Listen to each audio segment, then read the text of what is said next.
Hey, how's it going? Okay, so I'm Jeremy, and this video is about car camping.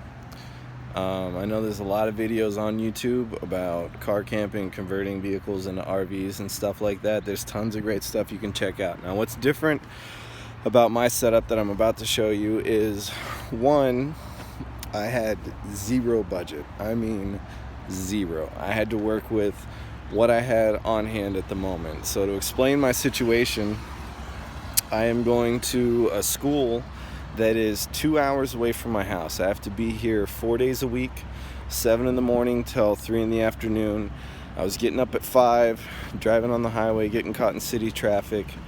If there was a wreck or anything along the way, I was late. I was missing class, missing work.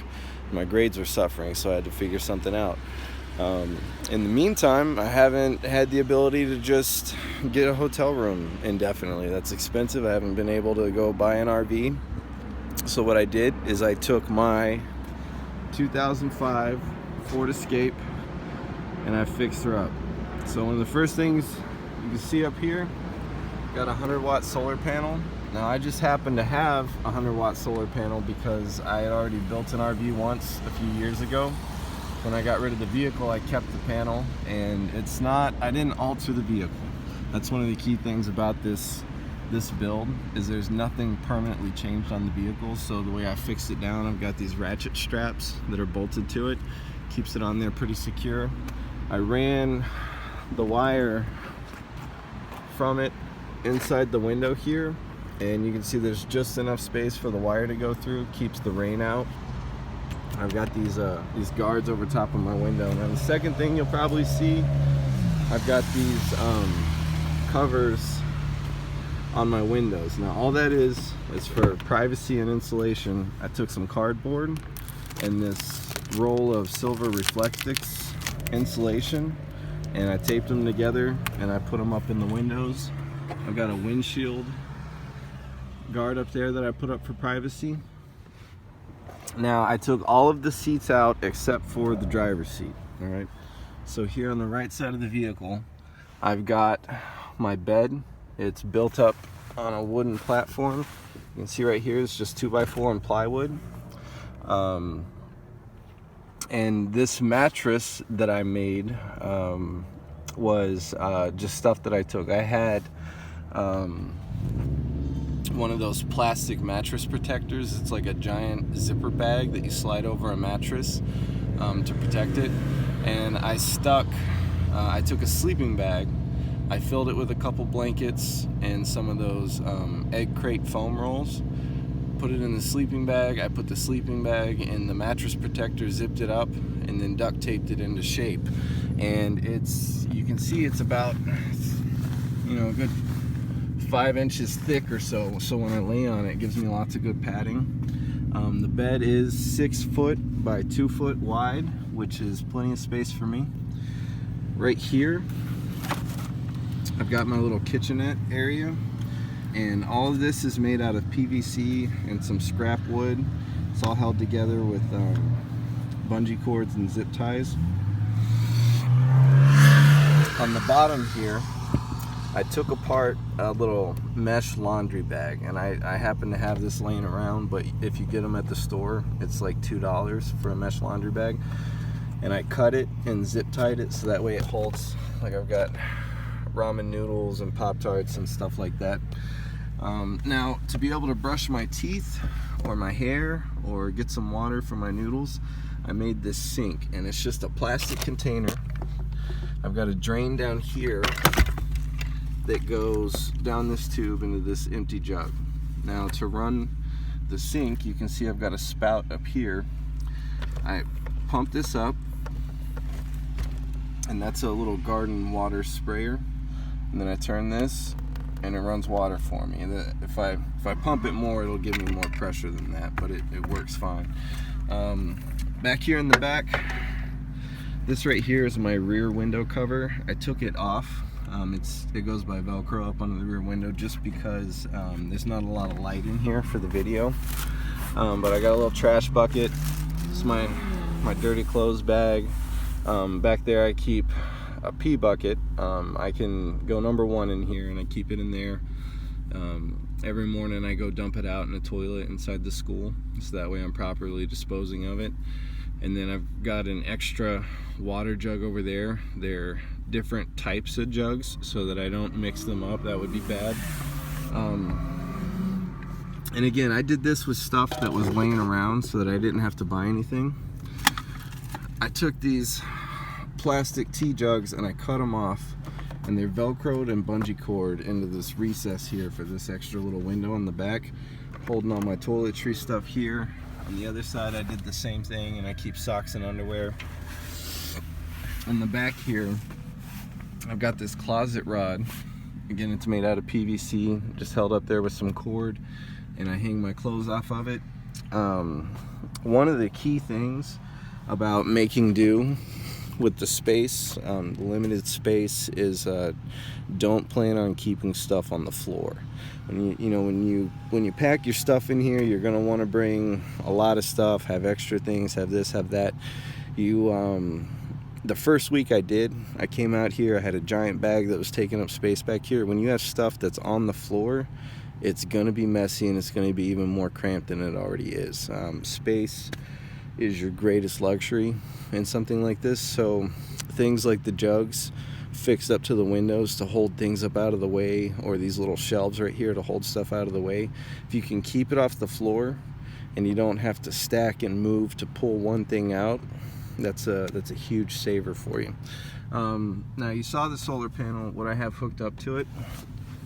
This is so under the foot of the bed, that's where I've got my battery box. You can't see it, it's down on the floorboard.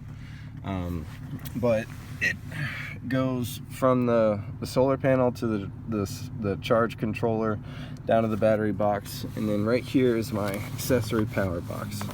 Okay, so you can see in there, it's just a little plastic box. I've got my terminals. I have a master on-off switch for it.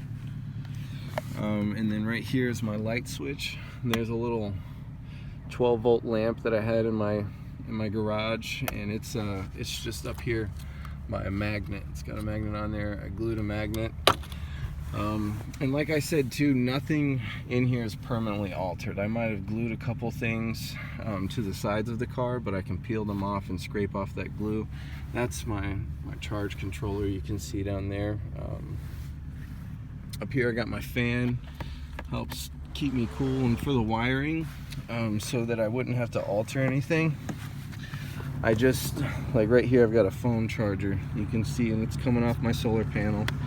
And I've got the wire, I just stick them up under these plastic areas and run them so they're not hanging around, but I don't have anything screwed or bolted into the body of the car. And I think that's really pretty much it. So this worked out for me. This is my second week in it. I spend 3 nights a week here, go home on the weekends, do laundry, refresh and everything.